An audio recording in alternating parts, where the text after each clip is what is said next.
Bismillahirrahmanirrahim. Assalamualaikum warahmatullahi wabarakatuh. Innal hamdalillah nahmaduhu wa nasta'inuhu wa nastaghfir wa na'udzu billahi min syururi anfusina wa min sayyiati a'malina. May yahdihillahu fala mudhillalah wa may yudlil fala hadiyalah. Asyhadu an la ilaha illallah wahdahu la syarikalah wa asyhadu anna Muhammadan abduhu wa rasuluh. Allahumma salli ala Muhammad wa ala alihi wa sahbihi wa man tabi'ahum bi ihsan ila yaumiddin. Bapak-bapak dan ibu-ibu, toma-toma labikong kaya hadere. Alhamdulillah Patara kasih tanra syukuratta lawan sisi arajanda pang Allah Subhanahu wa taala. Nasaba engkaki napilih puange untuk pigawi sedia aku suwiang. Salah satunya yanaritu sambajang mangaribieh. Rewattunna tasalai bolata lau masigie, setiap langkah diangkat derajat kita, setiap langkah dihapuskan dosa dan kesalahan kita, setiap langkah engka apalan talolongang tahadirkangi okwaleta bahwa nabereang kipuange si kanja na papinya menge. Letu okko masigi masambajang barajama masikiri, bahkan engka tahu milau doang lalu pang Allah Subhanahu wa taala, engka apalan talolongang hadirkan dalam diri kita bahwa Allah memilih kita untuk diberikan sebaik-baik rezeki yang tidak semua Allah berikan kepada manusia-manusia yang lainnya. Biasa mana kepeletukang okon ruangnya maka dan yaseng orang parang harta, pangkat, kedudukan niwera maneng ini asing rupa tawe diberikan kepada semua makhluk, baik yang beriman maupun yang kafir, baik yang melakukan ketaatan ya engkai pigau parentana puangi aku siala rupang Allah Subhanahu wa taala ya rega niwera yang tong itau ya engkai pigawi amalak majaeh ni asing alino waramparang pangkat, kedudukan dan jabatan, tetapi kesempatan untuk aku siwial larupang Allah Subhanahu wa taala hanyalah diberikan kepada manusia-manusia pilihan Allah Subhanahu wa taala. Alhamdulillah makkokoy engka kina pilih pang Allah Subhanahu wa taala. Apatah lagi Bapak Ibu sekalian rahimani wa rahimakumullah, engka kina pilih untuk hadirin ya sehingga majelis ilmu. Dalam bahasa-bahasa ibu-ibu majelis taklim atau biasa kita dengar dengan pengajian umum atau katabli akbar misalkan di luar sana, berarti kita dipilih oleh Allah Subhanahu wa taala untuk diperbaiki diri kita. Maka nama kata Nabi ta mayuridillahu bihi khairan yufaqihu fid din. Nigi tahu melo nita decem puange. Barang siapa yang diinginkan dilihat baik oleh Allah Subhanahu wa taala, yufaqihu fid din, engkai dipapahangi agama. Mengapa dikatakan baik jemaah sekalian kalau dia paham agamanya? Sebab ketika dia memahami agama narekon apahangi agamae, wedding ina bedakan kenro amala maja kenro amala yang kana parentangi puangi. Dan inilah jemaah sekalian salah satu jalan carata engkalalang narekomelo kisalama okkolino okko akhirah insyaallah, dengan jalan mengetahui mana yang baik yang kita tinggalkan dan mana yang baik yang kita amalkan dan buruk dan kita tinggalkan. Inilah jalan keselamatan. Sehingga wajarlah narekomakkade nabita kullu ummati yadkhulunal jannata illa man aba. Sininna ummakku makanya Nabi talawri sahabah-sahabakna matta mamaning okko surugai matu illa man aba, sehingga dinna ye taude na melo kecuali orang yang enggan untuk masuk ke dalam surga. Herangi sahabat Nabi ta, engka kata de na melo mata mo ko surga. Makanya Nabi ta sininna umaku mata mamane ko surga kecuali yang enggan, yang tidak mau. Karena heran sahabat-sahabat Nabi, makutane sahabat Nabi ta, ya Rasulullah wa may ya'ba. Siapakah itu ya Rasulullah, hambamu yang enggan untuk masuk ke dalam surgamu? Adakah orang seperti itu? Maka dia Nabi ta, nabali Nabi ta, wa man ata'ani dakhalal jannah wa man asani faqad wa man ata'ani dakhalal jannah, barang siapa yang mentaati aku maka dia masuk surga. Wa man asani faqad aba, barang siapa yang bermaksiat kepada aku maka dia sungguh telah enggan untuk masuk ke dalam surga. Jadi jemaah sekalian, salah satu tujuan kita hadir di majelis-majelis ilmu ini, walaupun terbatas mungkin ini otak kita sulit menangkap, biasa-biasa standar tidak pada ulama yang dulu-dulu itu, tetapi kita berusaha memahami agama kita engkana wirang kilalam puang insyaallah. Mudah-mudahan dengan kita mengetahui mana yang baik, mana yang buruk, Allah berikan keselamatan dunia akhirat kita. Yang sekali lagi, tidak semua Allah berikan kesempatan seperti ini. Banyak orang-orang muslim jemaah sekalian, saya tidak sebutkan orang-orang yang non muslim, mengaku Islam tetapi tidak berusaha memperbaiki agamanya, tidak berusaha memahami apa yang seharusnya diamalkan dan tidak berusaha memahami apa yang seharusnya ditinggalkan, sehingga tergelincir dalam kemaksiatan, sehingga ditinggalkanlah kebaikan-kebaikan asabad dena pahangi ia amalak deceng, ia amalak majak. Bahkan banyak orang bersungguh-sungguh mengamalkan amalan dianggap baik padahal sebenarnya tidak diizinkan oleh Allah Subhanahu wa taala.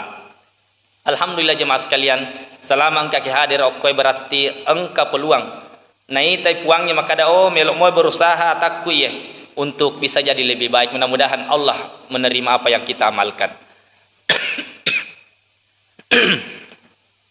Kemudian jemaah sekalian rahimani wa rahimakumullah, kabar gembira dari Nabi kita Muhammad sallallahu alaihi wasallam, al malaikatu tusalli ala ahadikum madama fi musalla alladhi shalla fih. Engkau malaikat senantiasa melau doang lauri idi masalawa lauri idi selama engkaki okko onroanta mas sembajang. Selama kita berada di masjid tempat kita sholat, maka ada malaikat yang senantiasa bersalawat kepada kita. Bagaimana bentuk salawatnya jemaah sekalian? Taqul Allahumma ghafir lahu, Allahumma arhamhu. Malaikat tersebut berdoa, ya Allah tak dampengi dosa-dosana tattaiye. Allahumma arhamhu puang tabereang ipam maseta iya tattaiye. Ini iya ibu-ibu sekalian jemaah sekalian, selama engkaki okon roantai ya. Bagaimana Ustaz kalau kita keluar? Insyaallah dihitung karena darurat. Bagaimana Ustaz dari kematin roka? Insyaallah dihitung selama engkaki okon roanta. Ustaz dia upah hangi cerah mata, insyaallah tetap diampuni oleh Allah Subhanahu wa taala. Pokoknya hadir saja, paham tidak paham urusan belakang. Yang penting engkaki naita puange, engkaki naita malaikae, engkaki onron tak mas sembajang, angkalingan ceramah, insyaallah engka malaikat milau doang, ya Allah tak dempengi dosa-dosa nak tatta iya puang tabiriangi pam maseta iya tatta iya. Masya Allah, kalau Allah sudah ampuni dosa kita jemaah sekalian, kalau ada malaikat yang berdoakan kita untuk diampuni dosa-dosa kita, kalau ada malaikat yang mendoakan diberikan rahmat dan kasih sayang pamasena puangnya, apatah lagi yang kita harapkan selain itu? Tentunya kita semua berharap diberikan ampunan dan kasih sayang Allah Subhanahu wa taala. Bapak Ibu sekalian rahimani wa rahimakumullah, ada sebuah amalan yang ingin kami sampaikan pada kesempatan yang ringkas ini, yang seharusnya napi gau mana yang sinin nau masalahnya, baik yang tua maupun yang masih muda, baik yang ada kesulitan di hadapannya maupun di dalam kesenangannya. Amalan apakah itu jemaah sekalian? Ya naritu ya amalan ya sehingga berdoa, milau doa lari Allah Subhanahu wa taala. Mengapa kita sebutkan amalan ini dibutuhkan untuk orang tua? Mengapa kita sebutkan amalan berdoa ini dibutuhkan oleh anak muda? Karena orang tua, anak muda membutuhkan petunjuk dan pertolongan dari Allah, dan pertolongan dari Allah bisa didapatkan dengan berdoa kepadanya. Mengapa kita katakan orang yang di dalam kesulitan membutuhkan amalan ini berdoa kepada Allah? Mengapa kita sebutkan bahwa orang yang di dalam kemudahan niwereangi papinyameng puangnya tetap membutuhkan doa kepada Allah? Karena orang yang mendapatkan kesulitan membutuhkan pertolongan dari Allah sehingga dia berdoa kepada Allah, dan orang yang mendapatkan kenikmatan papinyameng papidalle pole puangnya itu membutuhkan juga doa agar dia menjadi hamba yang bersyukur kepada Allah Subhanahu wa taala. Magai nasaban yaseng apa pinyameng ataukah cobaan dan ujian itu ada cobaan ataukah bencana-bencana yang lainnya itu adalah bentuk ujian dari Allah Subhanahu wa taala. Alladzi khalaqal mauta wal hayata liyabluwakum ayyukum ahsanu amala. Dialah Allah yang menciptakan al-maut, kematian, wal hayata, dan kehidupan, liyabluwakum, untuk menguji kalian.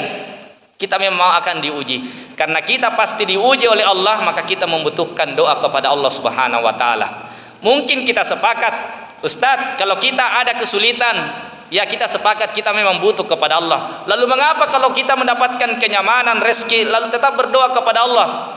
Karena banyak orang yang diberikan rezeki, kenikmatan, tetapi kufur kepada Allah Subhanahu wa taala. Makanya penting kita berdoa agar diberikan petunjuk dan hidayah. Mudah-mudahan engkamanengki syukuru kisininna papinyamanna puang Allah Subhanahu wa taala yang kena weriangki. Sehingga diberikan cobaan dapat pahala dengan bersabar, diberikan kenikmatan dapat pahala dengan bersyukur kepada Allah Subhanahu wa taala. Hadirin sekalian rahimani wa rahimakumullah. Berdoa ini makanya Nabi ta'ad du'a'u huwal ibadah. Ini asenga milau doa dari Allah Subhanahu wa taala ia naritu ibadah, termasuk ibadah bentuk aku suyangan taala rupang Allah Subhanahu wa taala. Agen ya aku suyang jemaah sekalian, yang namanya ibadah kita sepakat mengharapkan pahala dan keridhaan dari Allah. Nareko masambajang ki aga taharapkan. Apalagi renuna puangnya ridhonya Allah Subhanahu wa taala. Nareko membaca Quran ki aga taharapkan apalang meloladeki lolongeng oleh Allah Subhanahu wa taala, rahmat dan kasih sayang dari Allah. Kita berpuasa karena merupakan ibadah, kita berharap mendapatkan pahala dan keridhaan dari Allah. Maka ketika kita menyebutkan doa sebagai ibadah, maka dia Nabi berarti ketika kita berdoa kepada Allah, walaupun mungkin dalam anggapan kita tidak diterima oleh Allah, tetapi nanti kita jelaskan pasti diterima oleh Allah. Kita berdoa pada saat itu pahala mengalir untuk kita. Jadi tidak ada rugi tak Bapak Ibu sekalian ketika kita berdoa kepada Allah. Dia agak rugi tak insyaallah. Dan ini kita akan jelaskan nanti insyaallah. Jadi jemaah sekalian, karena doa merupakan ibadah, maka yang namanya ibadah harus ada petunjuknya dari Allah dan Rasulnya. Yang pertama syarat ibadah harus ikhlas. Kemudian yang kedua harus mengikuti adab-adabnya dan petunjuk dari Nabi kita Muhammad SAW, dan itu kita akan jelaskan nanti. Hadirin sekalian rahimani wa rahimakumullah.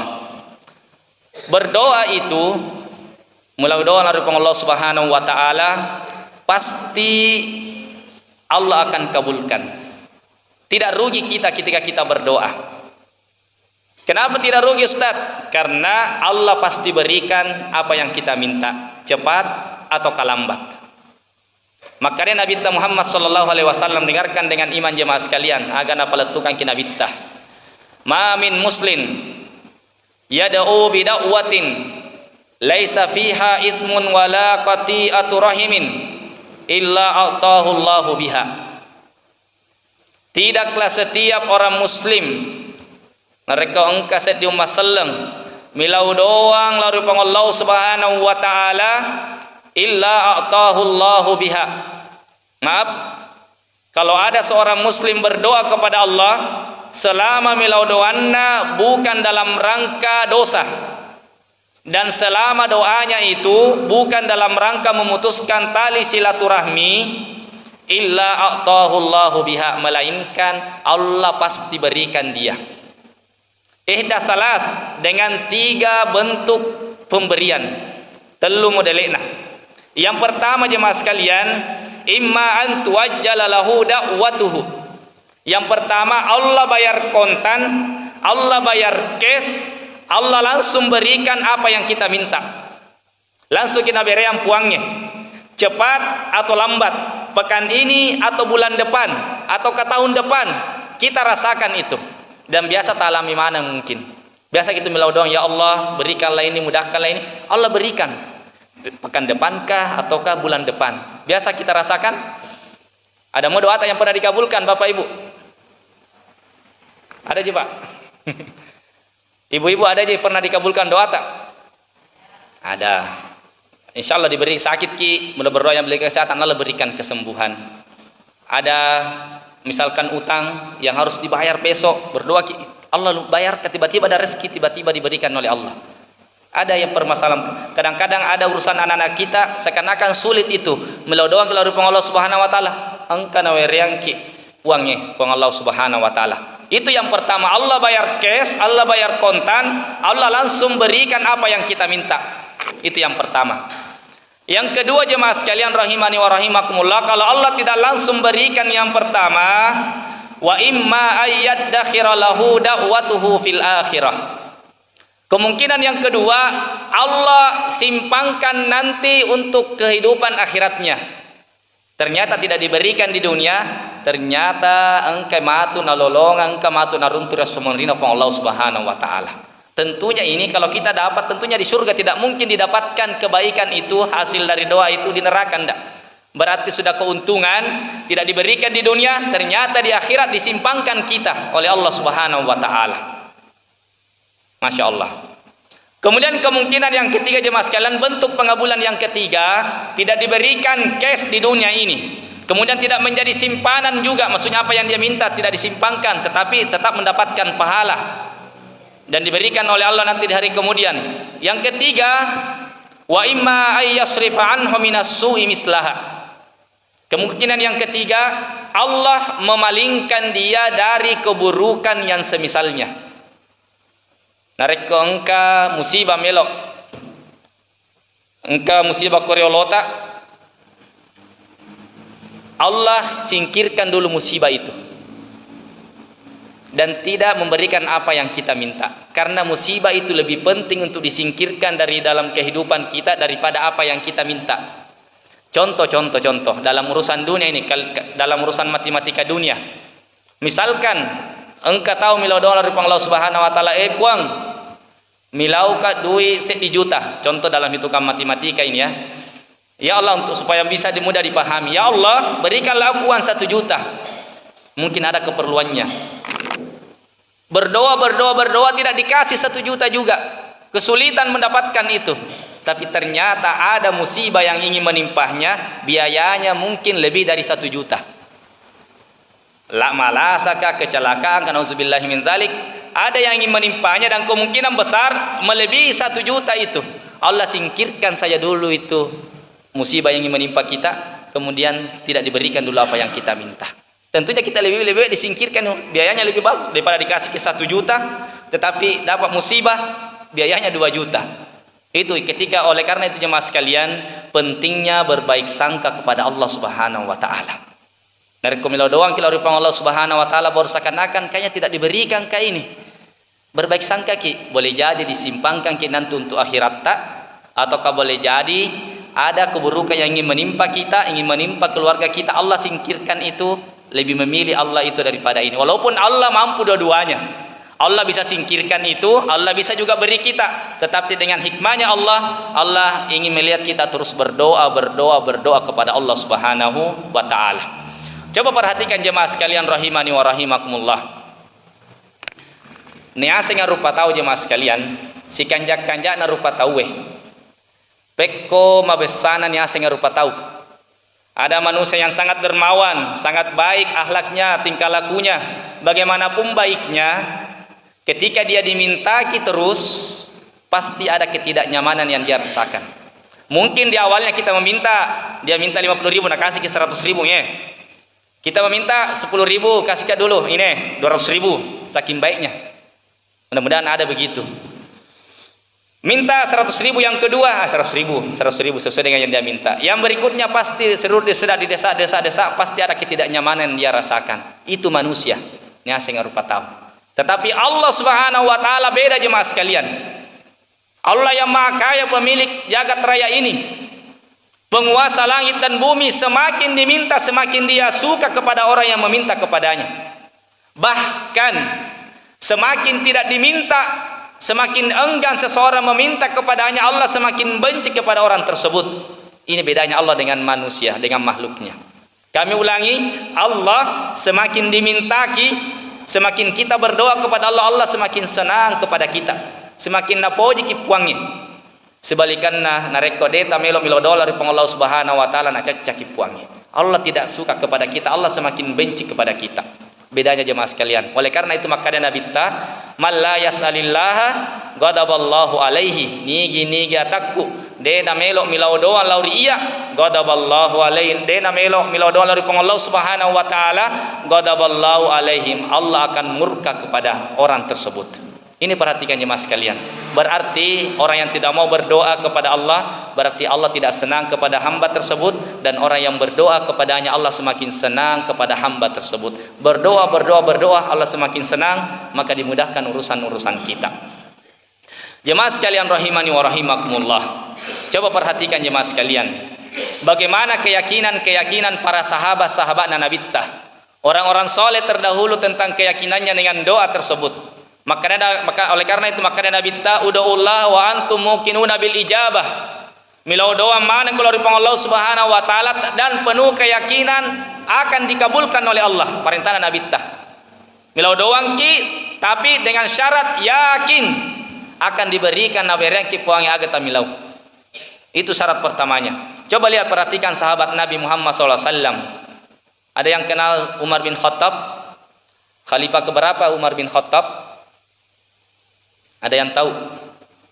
Kita berikan hadiahnya. Mantra panitia. Khalifah yang keberapa Bapak Ibu? Kedua. Yang pertama siapa? Abu Bakar As-Siddiq. Kemudian yang kedua Umar bin Khattab radhiyallahu anhu. Ini Khalifah Umar bin Khattab sangat yakin dengan doa kepada Allah, sangat yakin dengan apa yang dijanjikan oleh Allah dan Rasulnya Muhammad sallallahu alaihi wasallam.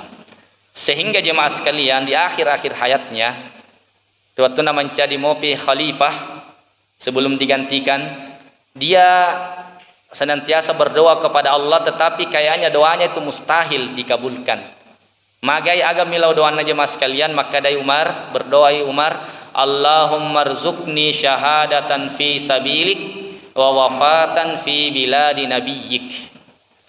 Puang tabereanga niasenga mati syahid, mati di jalan Allah, tetapi mati syahidnya di kota nabimu, di kota Madinah. Dia meminta mati syahid di jalan Allah, tetapi mati syahidnya di kota Nabi. Karena cintanya kepada mati syahid dan cintanya kepada Nabi, kota Nabi, dia mau mati syahid tetapi di kota Madinah pi. Ruwatun mila dolar Allah Subhanahu wa taala, engkau sahabat-sahabat meragukan, termasuk meragukan kayak mustahil ini. Maka dai Umar, Khalifah Umar, kenapa engkau meminta mati syahid di kota Nabi, di kota Madinah? Bukankah Madinah sekarang dalam keadaan aman, tidak ada peperangan? Kenapa engkau tidak meminta mati syahid di negeri Syam yang sedang berkecamuk peperangan? Mengapa engkau tidak meminta mati syahid di negeri Mesir yang berkecamuk antara pasukan Romawi dengan pasukan kaum muslimin? Tapi kenapa justru engkau meminta mati syahid di kota Madinah yang kayaknya mustahil terjadi pada saat ini, tidak ada peperangan? Tetapi Umar bin Khattab jemaah sekalian, karena keyakinannya kepada Allah, karena kecintaannya kepada mati syahid di jalan Allah, dan karena cintanya kepada kota Nabi dan yakin kepada Allah, sehingga dia senantiasa berdoa kepada Allah. Apa yang terjadi jemaah sekalian? Allah bayar kontan, Allah bayar cash, Allah kabulkan apa yang dia minta. Terbukti dengan peristiwa subuh. Biasa kita dengar kisahnya bahwa ketika Umar bin Khattab hendak melaksanakan sholat subuh berjamaah bersama dengan sahabat-sahabat yang lainnya, takbir, membaca Al-Fatihah dan membaca surah-surah yang lainnya, tiba-tiba engkau niasenga gembongnya ahli munafik Abu Lu'lu al-Majusi menikam dari belakang.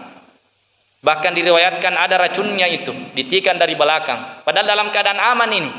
Ditikam dari belakang sehingga Umar bin Khattab terluka, dan sebab lukanya itu dia meninggal dunia beberapa hari kemudian kelak. Persis apa yang dia minta jemaah sekalian, walaupun mustahil. Tidak ada yang pikirkan dulu itu. Ternyata Allah bayar cash, Allah bayar kontan, karena keyakinannya Umar bin Khattab kepada Allah akan dikabulkan. Walaupun ada yang meragukannya, dia senantiasa berdoa kepada Allah Subhanahu wa taala. Allah berikan mati syahid, dan di kota Madinah lagi jemaah sekalian rahimani wa rahimakumullah. Baiklah jemaah sekalian rahimani wa rahimakumullah, dalam kesempatan yang ringkas ini kita akan membahas sedikit tentang adab-adab di dalam berdoa. Adab-adab di dalam berdoa kepada Allah. Pekko carata milau doa dari Allah Subhanahu wa taala nasaba kuda ni rampenangnya, maka daya milai doangnya termasuk ibadah. Berarti yang namanya ibadah harus sesuai dengan petunjuk Nabi kita Muhammad sallallahu alaihi wasallam. Yang namanya ibadah jemaah sekalian, ibadah salat, ibadah puasa, ibadah zakat, syaratnya untuk diterima adalah pertama ikhlas, kemudian yang kedua adalah mengikuti Nabi Muhammad sallallahu alaihi wasallam. Pekko carana aku siwan nabittah. Yang pertama, ketika kita berdoa kepada Allah, hendaklah yakin dikabulkan oleh Allah. Kalau tidak yakin, percuma jadi berdoa. Sama dengan seseorang mengajukan proposal kepada instansi atau kemanakah? Kenapa dia buat proposal? Karena yakin akan dikasih. Kalau tidak yakin, buat apa kita bikin? Rugi. Makanya dia buat karena yakin. Sama dengan ketika kita berdoa kepada Allah Subhanahu wa taala, kenapa kita berdoa? Agar dan seharusnya kita yakin. Makanya Nabi ta'udullah wa antum muqinuna bil ijabah. Mila doang kalau dari Allah Subhanahu wa taala, tapi harus yakin akan dikabulkan oleh Allah Subhanahu wa taala. Yang kedua, ketika kita berdoa kepada Allah, hendaklah kita memuji Allah Subhanahu wa taala. Memuji Allah, jangan langsung minta kepada Allah. Apa yang dimaksud dengan memuji Allah? Kalau bisa disesuaikan dengan apa yang ingin kita minta. Mau bahasa Arab kah, mau bahasa Indonesia kah, mau bahasa Bugis kah, terserah. Allah paham apa yang kita minta. Tetapi adabnya ialah puji dulu Allah Subhanahu wa taala. Misalkan ketika kita meminta rezeki kepada Allah, maka mintalah rezeki kepada Allah. Wah ya Allah, Engkau lah Maha Pemberi rezeki, Engkau lah yang Maha Pengasih dan Penyayang. Berikanlah aku rezeki yang baik, berikanlah aku rezeki yang barakah, yang bermanfaat untuk dunia akhiratku misalkan. Makanya dalam doa-doa Nabi itu disebutkan pujian-pujian kepada Allah. Sampai dalam surah Al-Fatihah semuanya pujian dulu awalnya. Alhamdulillahirrabbilalamin, segala puji bagi Allah Rabb semesta alam, Ar-Rahmanir Rahim, yang Maha Pengasih dan Maha Penyayang. Terus kemudian ihdinas siratal mustaqim, tunjukilah kami jalan yang lurus. Memuji dulu Allah, baru kita meminta kepada Allah. Sama dengan kepada manusia jemaah sekalian. Kalau mau dikasih sama manusia, puji-puji dulu. Bapak kalau mau minta sesuatu sama ibu, puji-puji dulu ibunya. Mau minta uang 1 juta, jangan langsung uang 1 juta, enggak. Sampaikan dulu, ibu yang baik, yang pemurah, yang penyayang, minta kawan 1 juta, nak kasih gitu insyaallah. 1 juta diminta, boleh jadi 2 juta nak kasihkan ki. Anak-anak kalau mau minta uang sama bapak, puji-puji dulu bapak tak. Bapakku yang ganteng, tampan, baik, dikasih ki insyaallah. Begitu maksudnya analoginya ketika ingin meminta, jangan langsung minta, memuji kepada Allah Subhanahu wa taala. Kemudian yang ketiga jemaah sekalian, di antara adabnya ialah ada yang menyebutkan bersalawat kepada Rasulullah Muhammad sallallahu alaihi wasallam. Ketika kita berdoa biasanya itu Allahumma sholli ala Muhammad, yang mau ringkas, kalau mau lengkap lebih bagus lagi. Kemudian memuji Allah, kemudian meminta apa yang kita minta. Dan tentunya kita sepakat apa yang kita minta apa? Tidak boleh apa tadi disebutkan? Kalau mau dikabulkan, tidak boleh doanya dalam bentuk apa? Ayo siapa yang bisa jawab, dikasih umroh ini, tadi umroh. Persyaratannya, jawab pertanyaan saya Bu, Bapak. Kemudian yang kedua, harus benar jawabannya. Yang ketiga, kumpul kakak dan ketepeta. Yang keempat apa syaratnya? Kumpul uang 30 juta. Insya Allah dikasih umroh. Apa tadi Bu, Bapak? Ada yang tahu bisa ingatkan? Siapa tahu yang bisa ingatkan, mudah dihafal. Doa tersebut dikabulkan selama bukan dalam rangka apa yang pertama? 2 tadi. Bukan dalam kemaksiatan dosa. Yang kedua, bukan dalam rangka memutuskan tali silaturahmi. Apa yang dimaksud dengan bukan dalam rangka maksiat? Misalkan berdoa ki, misalkan ada nauzubillah min zalik, ada yang mau pergi berjudi. Aboto ya misalkan, ya Allah, berdoa kepada Allah, ya Allah mudahkanlah rezekiku ini, kasih menang ya Allah, mudah-mudahan nomorku naik. Tidak diterima. Kalau diterima bukan karena dikabulkan doa kita, tetapi istidraj dari Allah Subhanahu wa taala. Istidraj bukan karena diterima doa itu, tapi istidraj, disengaja dikasih supaya bisa diazab nanti. Doa memutuskan tali silaturahmi yang tidak boleh, misalkan ya Allah pisahkanlah antara pasang ini dengan itu, ya Allah pisahkanlah, perburuklah hubungannya antara si A dengan si B. Tidak diterima oleh Allah. Kalau terkabulkan bukan karena doa kita, jangan GR juga. Jangan merasa ketika udah berdoa, ya Allah pisahkan tadi, terpisah betul berarti doaku dikabulkan. Bukan doa kita yang dikabulkan, tapi memang takdirnya begitu. Itu maksudnya. Jadi jemaah sekalian rahimani wa rahimakumullah, berselawat kepada Rasulullah dan kemudian meminta kepada Allah Subhanahu wa taala. Kemudian adab yang berikutnya juga disebutkan oleh para ulama kita, yaitu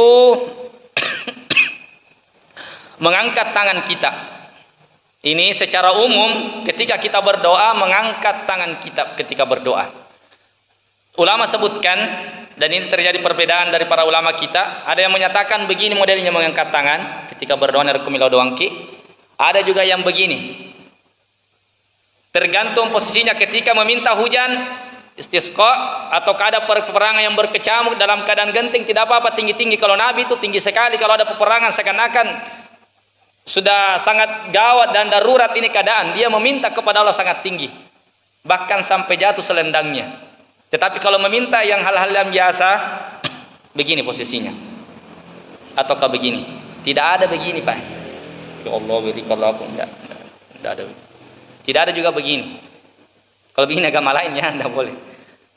Tapi yang ada begini ataukah begini, ataukah dalam keadaan-keadaan lain. Tetapi jemaah sekalian rahimani wa rahimakumullah, mungkin ada bertanya, Ustaz, kenapa itu ada orang sudah sholat tidak berdoa? Berdoa tapi tidak angkat tangan, tidak berdoa tapi dia berzikir kepada Allah. Dia berdoa di tempat-tempat yang lain. Apakah dia setelah sholat sunnah dia berdoa mengangkat tangannya, ataukah ketika di waktu sujudnya dia berdoa? Tentunya tidak mengangkat tangan kalau bersujud ya. Maksudnya kita mengangkat tangan sesuai dengan keadaan dan kondisi. Jadi setelah sholat silakan yang mau berdoa diangkat, jangan rendah tangannya. Tapi kalau tidak ada yang berdoa, berarti dia berdoa di tempat yang lain. Dia berzikir, kemudian dia ditempatkan. Karena memang ada beberapa riwayat bahwa setelah sholat tidak langsung berdoa, tapi hanya berzikir kepada Allah. Tapi kalau ada yang mau berdoa, silakan. Selama berdoanya masing-masing meminta kepada Allah Subhanahu wa taala, karena kebutuhan tak berbeda-beda. Itu ya, berdoa kepada Allah Subhanahu wa taala mengangkat tangan. Dan dalam posisi-posisi tertentu berdoa sesuai dengan apa yang dicontohkan Nabi. Misalkan ketika berkhutbah, makanya biasa kita khotib itu ketika berdoa bukan begini kan? Biasanya begini, karena memang Nabi mencontohkan seperti itu. Allahumma inna nas'alukal huda wat tuqa wal afafa wal ghina, begitu. Dia mengangkat tangan karena apa yang dicontohkan Nabi begitu. Ketika istisqa, meminta hujan tinggi. Ketika dalam keadaan genting tinggi, karena memang Nabi mencontohkan seperti itu. Tapi dalam keadaan-keadaan normal yang memang dianjurkan untuk berdoa mengangkat tangan, tetapi tergantung waktunya kapan kita mengangkat tangan dan kapan tidak mengangkat tangan. Ketika sujud kata Nabi, perbanyaklah berdoa ketika sujud, karena hamba paling terdekat dengan Robnya adalah ketika sujud, maka faksirut doa, maka perbanyaklah doa di dalamnya. Ketika kita sujud apakah mengangkat tangan atau tidak? Tidak, karena Nabi mencontohkan tidak mengangkat tangan, dan memang tidak cocok mengangkat tangan ketika sujud. Allahumma, jatuh nanti. Begitu Bapak Ibu sekalian rahimani wa rahimakumullah. Kemudian adab yang berikutnya, baiklah kami sebutkan dulu tentang perbedaan ulama kita ini, bahwa tentang mengangkat tangan ini Bapak Ibu sekalian sangat masalah tentang sangat luas. Terjadi perbedaan dari para kalangan ulama kita, bagaimana modelnya, apakah begini-begini. Kemudian dijawab oleh Syekh Abdul Muhsin Al-Abbad hafizallahu taala, ditanya hukum mengangkat kedua tangan untuk mayat, dia termasuk ketika mayat, apakah ketika dimakamkan apakah diangkat tangan atau tidak, itu terdapat perbedaan. Makanya cari-cari dan sangat luas membahasnya, kita tidak bisa cukupkan di sini. Kemudian yang berikutnya jemaah sekalian rahimani wa rahimakumullah, ketika kita berdoa kepada Allah, maka perbanyaklah berdoa di waktu-waktu yang mustajab. Apa dimaksud dengan waktu-waktu mustajab? Ialah waktu yang besar kemungkinan akan dikabulkan oleh Allah Subhanahu wa taala. Misalkan di sepertiga malam, di malam ketika kita malam setelah salat tahajud, berdoalah kepada Allah, angkat tangan memohon sesuatu kepada Allah Subhanahu wa taala. Kemudian apalagi antara azan dan iqamah, di situ sangat mustajab untuk doa, maka memintalah kepada Allah Subhanahu wa taala. Kemudian yang berikutnya apalagi setelah di hari Jumat, ada yang mengatakan mulai dari setelah sholat Jumat ataukah khotib naik di atas mimbar sampai maghrib. Tetapi ada yang lebih khusus lagi, setelah asar sampai maghrib, itu sangat mustajab untuk meminta kepada Allah. Luangkan waktu untuk meminta kepada Allah ketika ada waktu-waktu yang mustajab untuk dikabulkan apa yang kita minta. Ketika turun hujan, itu sangat mustajab untuk meminta kepada Allah. Salah satu doanya Allahumma shayyiban nafian. Selain itu, tetapi bisa berdoa dengan doa-doa tambahan yang lainnya, meminta kepada Allah. Meminta doa kita dari Allah Subhanahu wa taala, pasti Allah akan berikan apa yang kita minta. Dan tentunya jemaah sekalian rahimani wa rahimakumullah, apa yang kita minta sebenarnya doa itu adalah kebutuhan kita. Walaupun kita tidak berdoa, kalau Allah mau berikan, Allah berikan. Nah berikan ki puangnya, tetapi melo minaita puangnya niga takku. Melo doang lauria, siapa hamba saya yang mau berdoa kepada aku, dan siapa hamba saya yang yakin kepada aku. Allah ingin melihat itu jemaah sekalian rahimani wa rahimakumullah. Mungkin ini saja. Sama aja waktu Indonesia Timur sini ya. Ya. Sekali lagi yang kami ingatkan jemaah sekalian, masih panjang sebenarnya apa yang ingin diuraikan, mudah-mudahan ada kesempatan yang lain tentang doa ini dan ibadah-ibadah yang lainnya. Sekali lagi kami sampaikan bahwa karena doa itu adalah ibadah dan kita mengharapkan pahala, sebagaimana ketika kita sholat, kita berpuasa, kita berzikir, berharap ladak yang kapalan talolongan, berarti ketika kita berdoa kita juga berharap kapalan talolongan oleh Allah Subhanahu wa taala. Apapun kesulitan yang kita hadapi jemaah sekalian, mungkin anak-anak kita susah diatur, mungkin anak kita sudah diarahkan ke sini ke kanan tapi lari ke kiri, disuruh ke sana tetapi lari ke belakang. Tidak ada yang mustahil ketika Allah menghendaki jemaah sekalian. Kenapa kita sampaikan tentang anak? Karena ini yang sering dikeluhkan oleh orang-orang tua zaman sekarang, tentang sulitnya mengarahkan anak-anak itu. Tetapi kami sampaikan jangan berputus asa dari rahmat dan pertolongan dari Allah Subhanahu wa taala. Mungkin kita tidak pandai merangkai kata untuk menasihati anak-anak.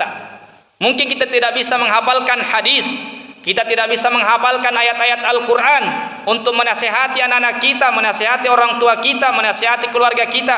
Tetapi kita berdoa kepada Allah Subhanahu wa taala dan Allah ingin mengabulkan apa yang kita minta, boleh jadi Allah pertemukan anak-anak kita dengan orang-orang yang baik sehingga bisa mengarahkannya kepada jalan kebaikan.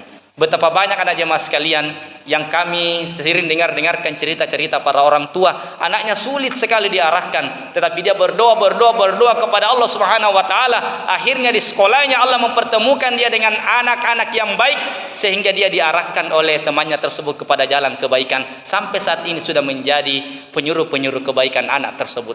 Rahimani wa rahimakumullah. Sama dengan ada urusan-urusan lain sakit, jangan berputus asa kepada Allah agar diberikan kesembuhan oleh Allah.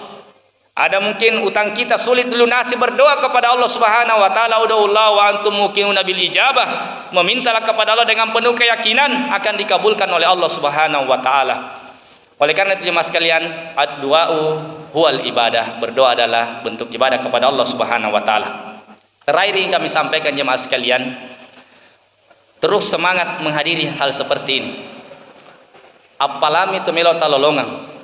Paham atau tidak paham, ikuti saja. Mengantuk sekali Ustaz, ikut mai saja. Tertidur di dalam majelis ilmu tetap ada kebaikan daripada tertidur di rumah. Ini kami sampaikan supaya tetap semangat. Masya Allah, lumayan ini bapak-bapak, ibu-ibu, orang umum datang untuk pengajian. Seperti juga ketika Ramadan dulu, Masya Allah ramai sekali. Dan kami sangat merasakan jemaah sekalian perbedaan jemaah yang sering menghadiri majelis ilmu dengan jemaah yang tidak jarang menghadiri majelis ilmu. Kalau di sini saya rasakan dibandingkan dengan ini penelitian ya. Kalau ada masjid yang jarang melakukan majelis-majelis ilmu, itu agak sulit memahami ketika kita ajarkan. Tetapi kalau sering diadakan seperti itu kita tidak sadari itu sebenarnya. Mudah kita pahami itu, dan kami itu penceramah bisa membedakan. Oh, ini mudah, jemaahnya mudah paham, ini jemaahnya sulit paham. Dan ini jemaah di sini agak mudah paham karena sering ada majelis ilmu. Tapi kita tidak sadari itu jemaah. Kita jadi penceramah kadang-kadang bisa merasakan, oh ini gampang-gampang memahami nih. Kalau di sana sulit-sulit, oh ternyata saya teliti, oh sering ada pengajian di sini, bapak-bapaknya, ibu-ibunya rajin menghadiri pengajian-pengajian dan majelis ilmu. Walaupun pertemuan 1, pertemuan 2 kurang dimengerti, insya Allah pertemuan ketiga, keempat itu agak mudah dipahami. Sama dengan belajar Al-Quran, pertemuan 1, pertemuan 2 sulit mungkin dipahami, bahkan putus asa, ingin melarikan diri. Namun insya Allah pertemuan keempat, ketiga Allah mudahkan. Walladzina jahadu fina lanahdiyannahum subulana. Orang yang bersungguh-sungguh kepada kami, maka kami akan berikan jalan-jalan yang lainnya. Terus menuntut ilmu jemaah sekalian, karena kalau kita tidak menuntut ilmu, bagaimana bisa menjalankan agama ini? Dan kita khawatir kalau kita tidak menuntut ilmu, kita melakukan amalan yang kita anggap baik tapi ternyata tidak baik, ataukah kita melakukan amalan keburukan kita tidak sadar bahwa itu keburukan. Dan kami rasakan dulu, ini pengalaman pribadi ya, betapa pentingnya menuntut ilmu itu.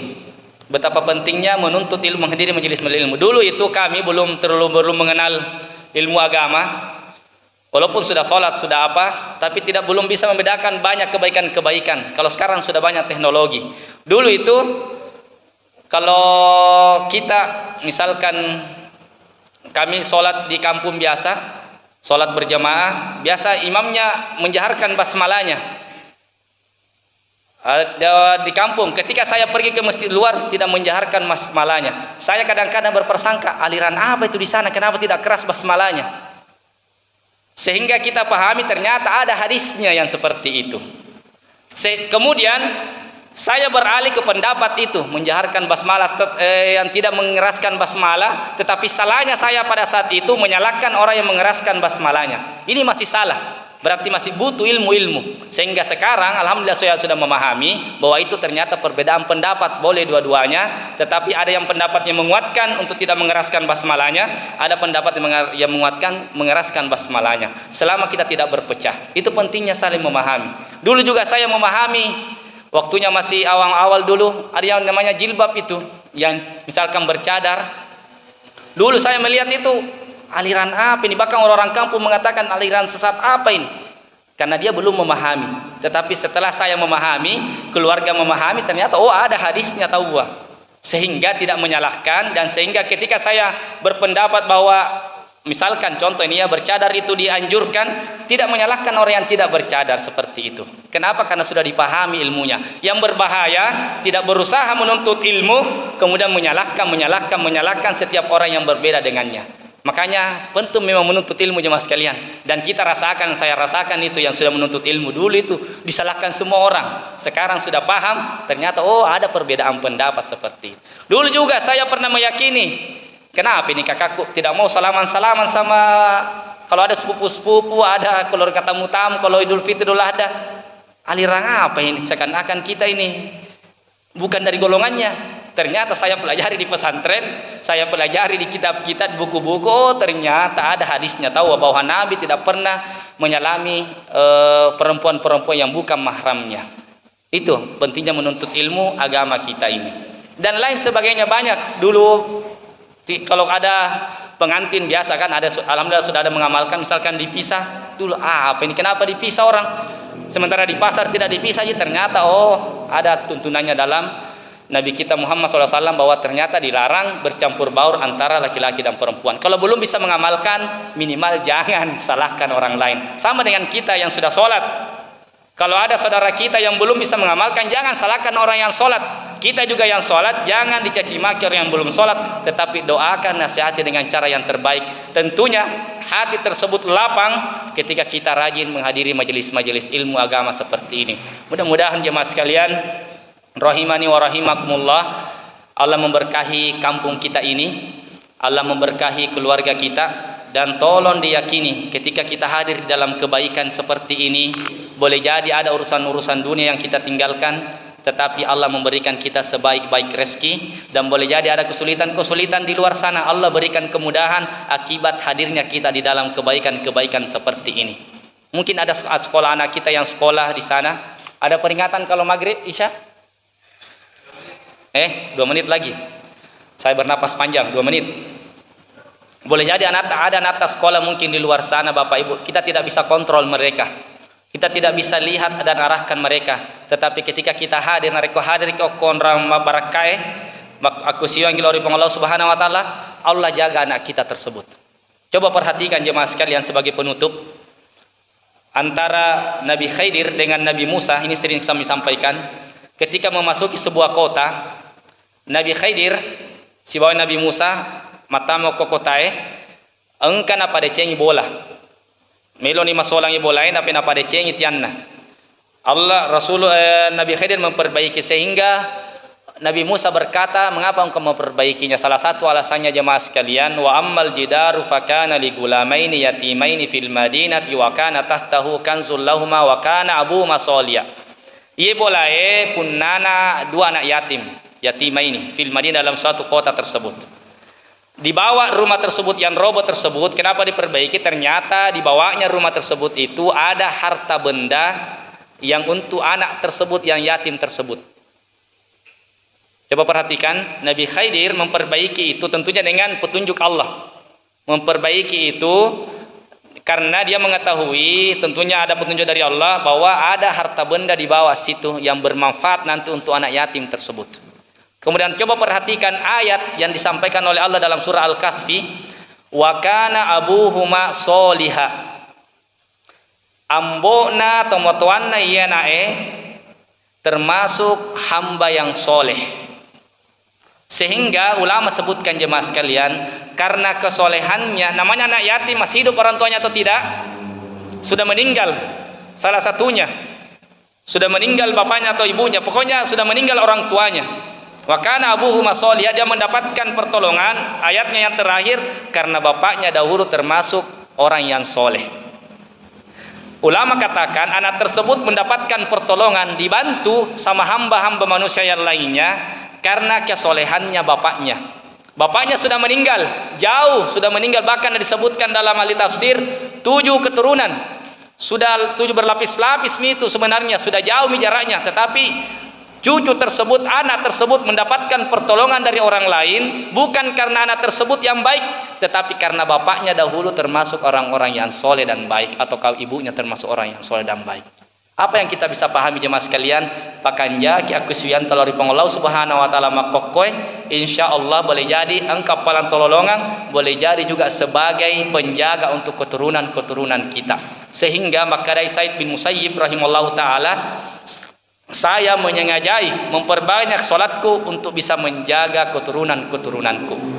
Sekali lagi, untuk menjaga anak keturunan-keturunan kita. Dan boleh jadi jemaah sekalian, engkau tomak buat decel lauri ini melayani kita dengan baik, menghormati kita dengan baik, bukan karena kita yang baik, tetapi orang tua kita yang pernah berbuat baik kepada orang dulu, Allah tidak balas langsung kepada orang tua kita, tetapi Allah balas kepada anak-anaknya termasuk kita. Dan kita berharap kita baik sekarang, Allah jaga keturunan-keturunan kita karena kesolehan-kesolehan kita, diantaranya ialah hadir di majelis-majelis ilmu seperti ini. Mudah-mudahan bermanfaat. Mohon maaf atas segala kekurangan. Sekali lagi, menuntut ilmu untuk bisa mengetahui kebaikan dan mengetahui keburukan untuk bisa dijauhi sejauh-jauhnya sehingga dicintai oleh Allah Subhanahu wa taala. Mohon maaf segala kekurangan. Kita tutup dengan doa kafaratul majelis. Subhanakallahumma wa bihamdik asyhadu an la ilaha illa anta astaghfiruka wa atubu ilaik. Assalamualaikum warahmatullahi wabarakatuh.